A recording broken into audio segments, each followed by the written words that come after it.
हमारी पौराणिक गाथाओं में अन्य कई महान चरित्रों का वर्णन है। उन्हीं में से एक चरित्र ऐसा है जिसका उल्लेख गुरु के प्रति अपार श्रद्धा में अद्वितीय है। ये कथा एक ऐसे बालक की है जिसने अपना जीवन सदैव ईमानदारी व करुणा से व्यतीत किया। उसने संसार को दिखाया कि अपने आराध्य के प्रति विश्वास एवं श्रद्धा के भाव जीवन को शीर्ष पर ले जाते हैं। ये एकलव्य की कथा है।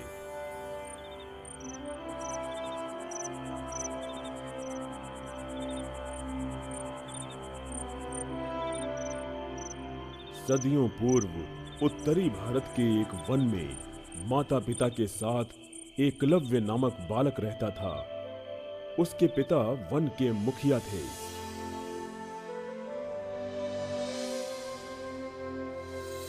एकलव्य के माता पिता ने उसे अच्छे संस्कार देकर अनुशासन से पाला था। एक दिवस उसके पिता राज्य की रक्षा हेतु अपने राजा की ओर से युद्ध लड़ रहे थे। युद्ध के मध्य ही शत्रुओं ने उनका वध कर दिया। एकलव्य तथा उसकी मां अकेले रह गए। यद्यपि उसकी मां ने उसे साहस देने की चेष्टा की, परंतु एकलव्य अपने पिता की असामयिक मृत्यु से हतोत्साहित हो चुका था। पिता की मृत्यु के पश्चात वो उनके उत्तरदायित्व को संभालने हेतु वन का मुखिया बना। बचपन से ही एकलव्य पशुओं से प्यार करता था एवं वन के सभी पशुओं के प्रति उसमें करुणा थी, परंतु वो उस भेड़िए से अत्यधिक व्यथित था जो वन में घुसकर नवजात बछड़ों तथा मृग जैसे पशुओं का वध करके उनका भक्षण कर लेता था। उसके समक्ष सभी प्रिय पशु दयनीय होकर रुदन किया करते। उसने निश्चय किया कि वो अवश्य उनकी सहायता करेगा। एक दिवस उसने अपनी मां से कहा,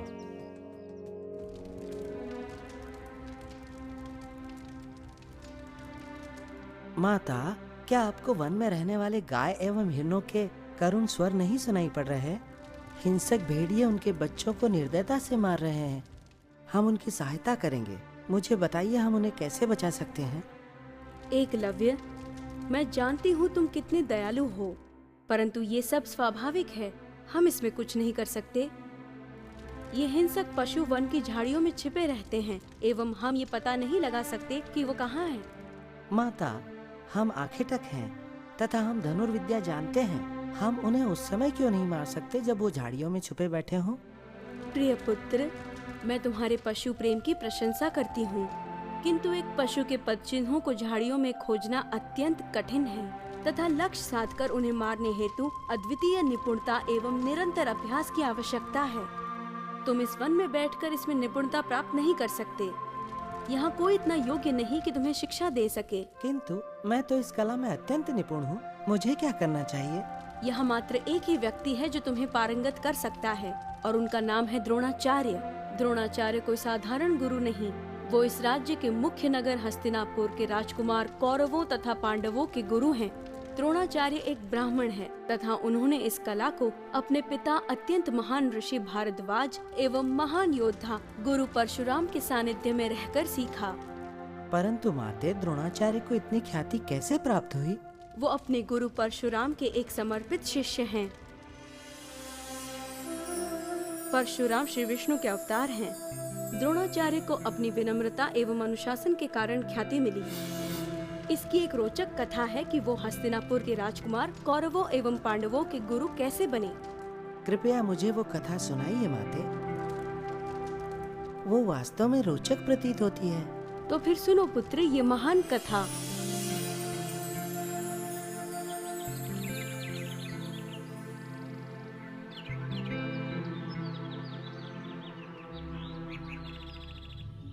हस्तिनापुर के राजकुमार कौरव तथा पांडव चचेरे भाई हैं।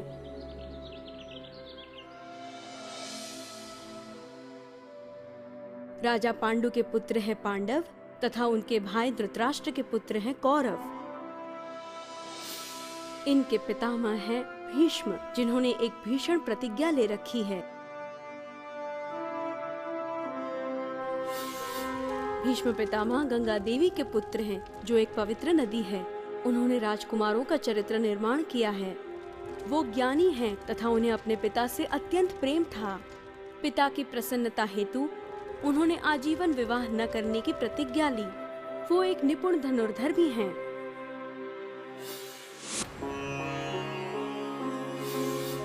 जब भीष्म पितामह राजकुमारों की शिक्षा हेतु शिक्षक ढूंढ रहे थे, उन्होंने द्रोणाचार्य के विषय में सुना। उन्हें ये ज्ञात था कि महान गुरु परशुराम द्रोणाचार्य के गुरु थे। वो राजकुमारों की शिक्षा हेतु उनसे मिलना चाहते थे। एक दिवस राजकुमार कूप के निकट क्रीड़ारत थे।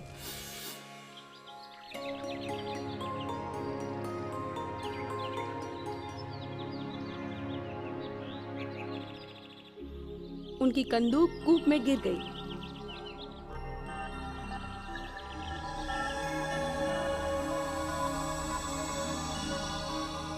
वो व्याकुल हो गए, क्योंकि उन्हें ये ज्ञात नहीं था कि कंदूक कूप से बाहर कैसे आएगी। उसी समय उनकी दृष्टि समीप खड़े एक ब्राह्मण पर पड़ी, जो उनकी क्रीड़ा देख रहा था। उन्होंने ब्राह्मण से सहायता हेतु कहा। ब्राह्मण ने एक छोटी सूखी घास ली, कुछ मंत्र पढ़ा एवं उस घास के टुकड़े को कूप में फेंका, जो कंदूक से चिपक गई। इसके पश्चात ब्राह्मण एक के बाद एक घास तब तक फेंकता गया, जब तक वो एक रस्सी बनकर कूप के ऊपर नहीं पहुंच गई।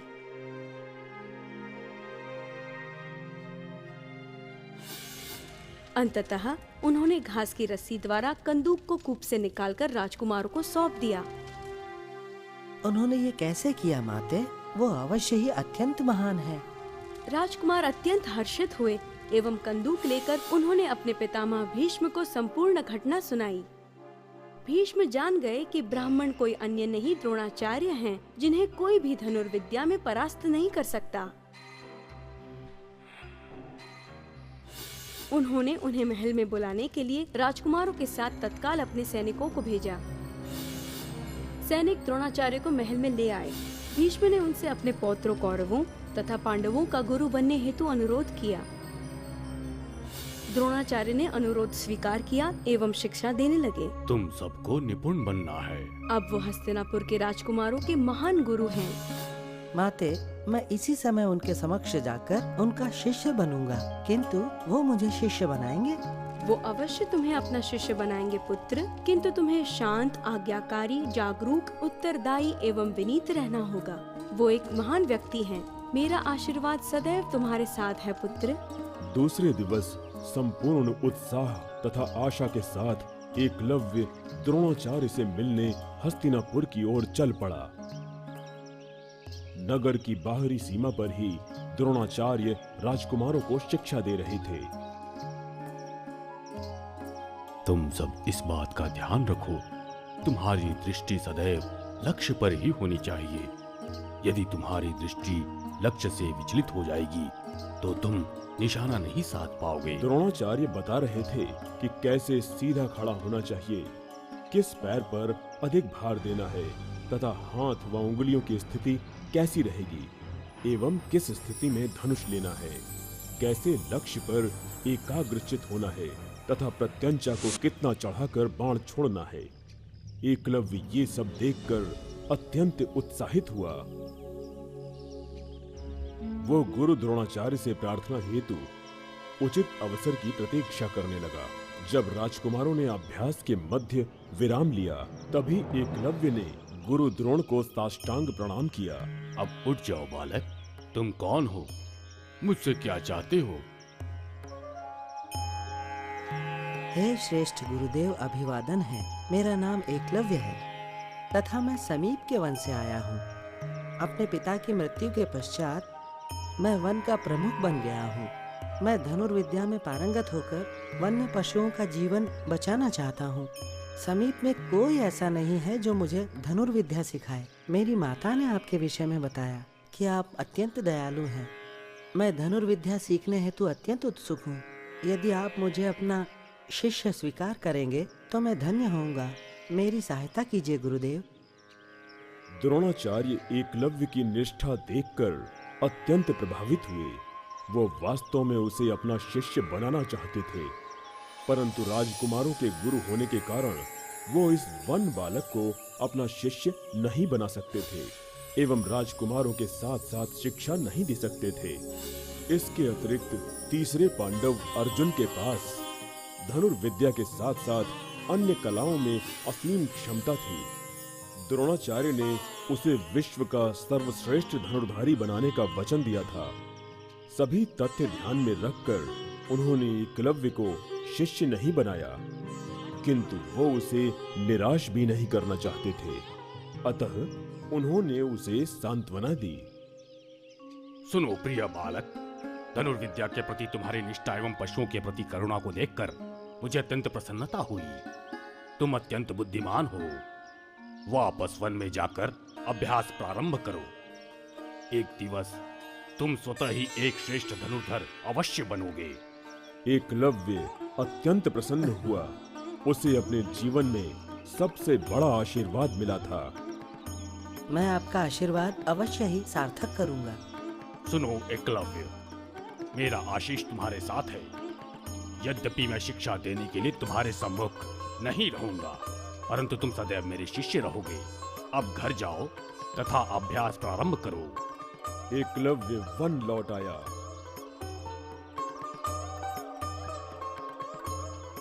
उसने गुरु द्रोणाचार्य की एक प्रतिमा का निर्माण किया तथा प्रतिदिन पुष्प अर्पित करके उसकी स्तुति करता। तत्पश्चात उसके समक्ष धनुष विद्या का अभ्यास करने लगा।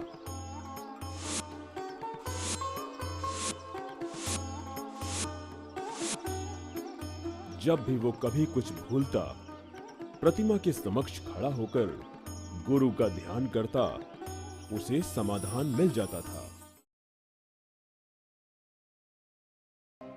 इस घने वन में ऐसे पारंगत धनुर्धर का होना आश्चर्यजनक बात है।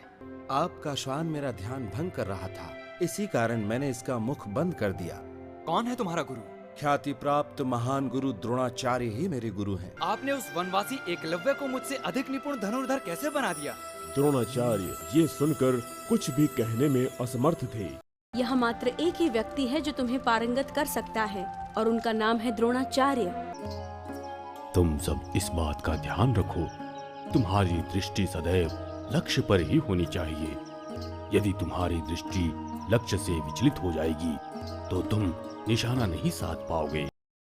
उसने गुरु द्रोणाचार्य की एक प्रतिमा का निर्माण किया तथा प्रतिदिन पुष्प अर्पित करके उसकी स्तुति करता।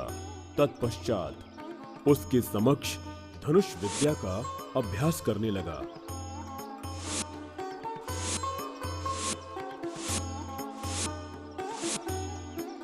जब भी वो कभी कुछ भूलता, प्रतिमा के समक्ष खड़ा होकर गुरु का ध्यान करता, उसे समाधान मिल जाता था।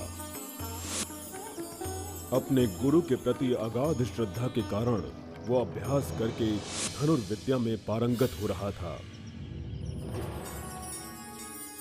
वर्ष व्यतीत हुए तथा एकलव्य श्रेष्ठ धनुर्धर बन गया। वो हिंसक पशुओं के झाड़ी के पीछे छिपे रहने पर भी मात्र उनके स्वर सुनकर ही उनका वध कर देता था। वन में सभी पशु अत्यंत प्रसन्न थे। जीवन शांतिपूर्ण था।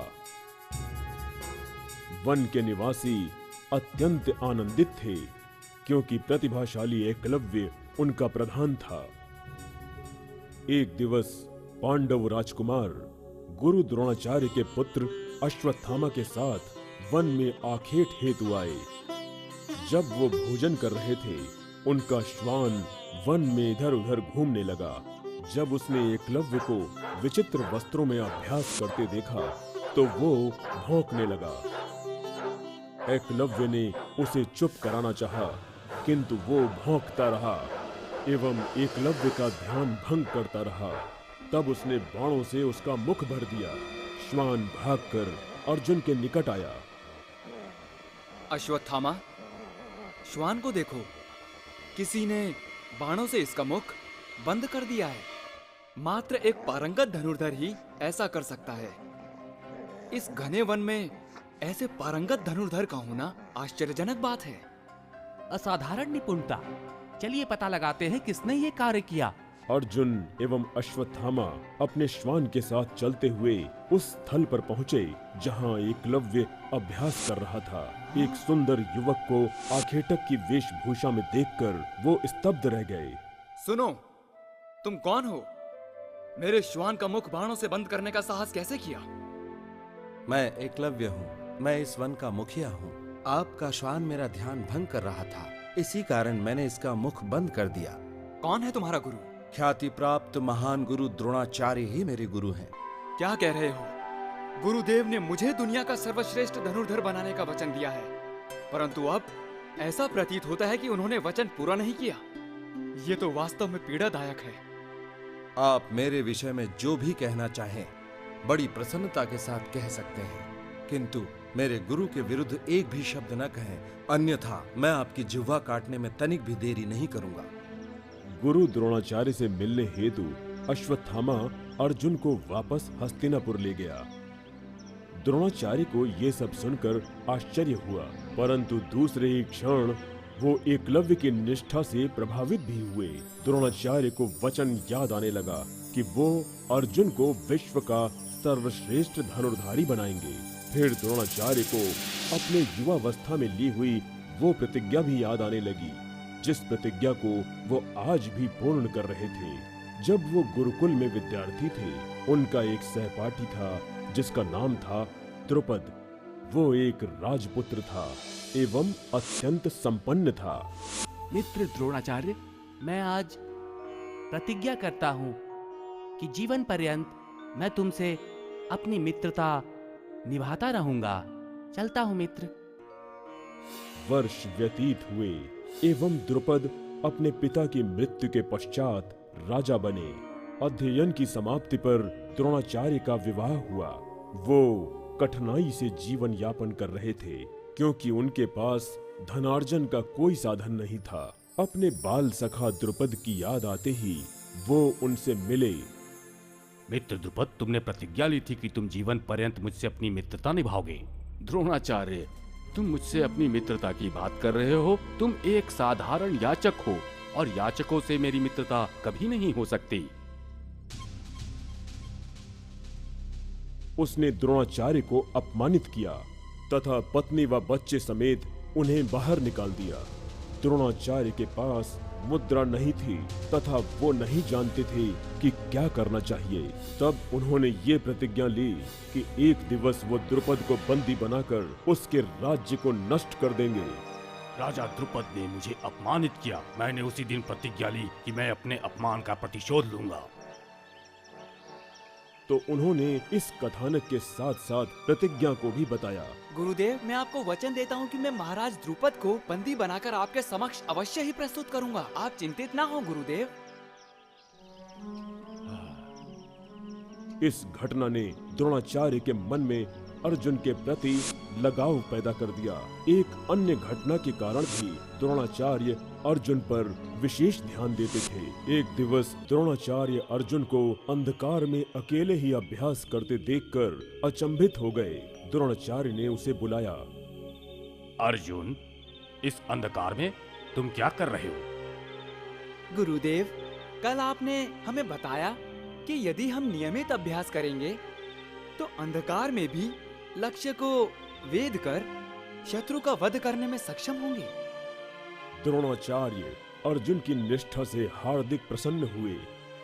अर्जुन, मुझे तुम पर गर्व है। मैं तुम्हें विश्व का श्रेष्ठतम धनुर्धर बनाऊंगा। तुम्हें इस क्षेत्र में कोई भी परास्त नहीं कर पाएगा।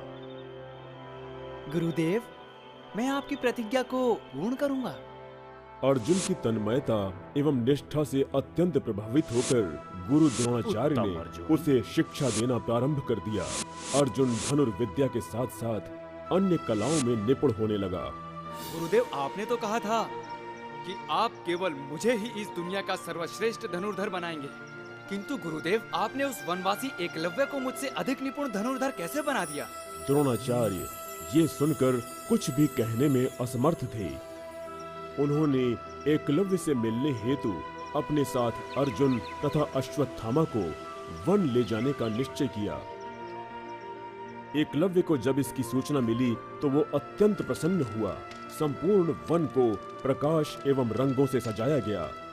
लोगों ने नवीन वस्त्र धारण किए। वे द्रोणाचार्य तथा राजकुमार अर्जुन की उत्सुकता से प्रतीक्षा करने लगे। धनुर्विद्या में तुम्हारी निपुणता देखकर सभी आश्चर्यचकित हैं। तुम हमें बताओ, तुमने ये विद्या कहाँ से प्राप्त की? द्रोणाचार्य पुष्पों से सजी अपनी प्रतिमा को देखकर अचंभित हो गए। एकलव्य ने द्रोणाचार्य को साष्टांग प्रणाम किया। खड़े हो जाओ वत्स, तुमने मेरी प्रतिमा बना रखी है एवं धनुर्विद्या का अभ्यास इसके समक्ष करते हो। तुमने ऐसा क्यों किया? गुरुदेव, आप ही मेरे सर्वस्व हैं। जब से आपने मुझे अपने शिष्य के रूप में स्वीकार करके वन में अभ्यास करते रहने को कहा है, तभी से मैं अभ्यास कर रहा हूँ। मुझे जब भी कोई समस्या होती है, मैं आपकी प्रतिमा के समक्ष ध्यान लगाता हूँ तथा मुझे तत्काल समाधान मिल जाता है। मैंने इसी प्रकार ये कला सीखी है। गुरुदेव, मैं चाहता हूँ धनुर्विद्या में आप मेरी निपुणता अवश्य देखें। एकलव्य ने अपने गुरु द्रोण, अर्जुन तथा अश्वत्थामा को अपनी धनुर्विद्या के विभिन्न रूप दिखाए।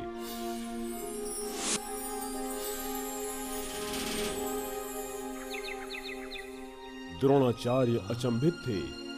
वाह एकलव्य, तुम तो वास्तव में मुझसे भी अधिक निपुण धनुर्धारी हो। गुरु द्रोण एकलव्य को बुलाकर हिचकिचाते हुए कहा, सुनो एकलव्य, तुम्हारे जैसा शिष्य पाकर मैं धन्य हो गया। मैं तुम्हारी कला से वास्तव में प्रभावित हूँ। ईश्वर तुम्हें सफल बनाए। मुझे तुम पर गर्व है। किंतु एकलव्य, मैं तुमसे कुछ कहना चाहता हूँ, किंतु समझ नहीं पा रहा मैं तुमसे कैसे कहूँ। धनुर्विद्या में तुम्हारी अद्वितीय योग्यता ने मुझे अत्यंत संकट में डाल दिया है। हे गुरुदेव, क्या कह रहे हैं? मैं सोचता था आप प्रसन्न होंगे। मैं आपकी इच्छा के विरुद्ध कभी कुछ नहीं करना चाहता। मैं ऐसा कोई कार्य नहीं करूंगा जिससे आपको तनिक भी कष्ट पहुंचे। कृपया बताइए मुझे क्या करना चाहिए। मैं आपके लिए आत्म बलिदान हेतु प्रस्तुत हूँ। द्रोणाचार्य इस निर्धन वन पुत्र के प्रति अपने स्नेह को रोकने में असमर्थ थे। उन्होंने अर्जुन को दिए अपने वचन को याद करके अश्रुओं को रोका। एकलव्य, तुम्हें अपना शिष्य स्वीकार करने के कारण मैं तुमसे गुरु दक्षिणा चाहता हूँ। जो मुझे चाहिए वो तुम दोगे? गुरुदेव, ये तो आपका अधिकार है कि आप मुझसे गुरु दक्षिणा मांगे। यदि आपने मेरा जीवन भी मांगा तो मैं आपके चरणों में अर्पित कर दूंगा। गुरु दक्षिणा में मैं तुमसे तुम्हारा दाहिना अंगूठा मांगता हूँ वत्स। एकलव्य ने पत्थर पर अपना दाहिना अंगूठा रखकर उसे बाएं हाथ से बाण द्वारा काट दिया। तत्पश्चात रक्त रंजित अंगूठा गुरुदेव को भेंट कर दिया। एकलव्य, मेरे प्रिय शिष्य, मुझे क्षमा कर दो। जीवन के सभी क्षेत्रों में ईश्वर तुम्हें सफलता प्रदान करे। द्रोणाचार्य अर्जुन व अश्वत्थामा के साथ वन से निकलकर वापस हस्तिनापुर पहुंच गए। अपना दाहिना अंगूठा खोने के पश्चात भी एकलव्य अपने बाएं अंगूठे से धनुर्विद्या का अभ्यास करता रहा एवं एक बार पुनः पारंगत हो गया। पांडव तथा कौरव के मध्य महाभारत युद्ध में उसने कौरव सेना का साथ देना चाहा, क्योंकि उसके पिता कौरवों के साम्राज्य में थे। किंतु इससे पूर्व कि वो सेना में प्रवेश पाता, श्री कृष्ण के हाथों उसका वध हो गया। कृष्ण उसकी धनुर्विद्या में निपुणता के साथ साथ ये भी जानते थे कि यदि उसने कौरवों की सेना में प्रवेश पा लिया तो पांडव अवश्य पराजित होंगे, क्योंकि वो अर्जुन की भांति पारंगत था। इसलिए कृष्ण ने उसका वध कर दिया। कृष्ण ने उसे शाश्वत अमर होने का आशीर्वाद दिया। लोगों को एकलव्य से ये शिक्षा लेनी चाहिए कि व्यक्ति चाहे किसी भी कुल का हो, अगर उसके पास त्याग, निष्ठा व लगन है तो वो ज्ञान प्राप्त कर सकता है।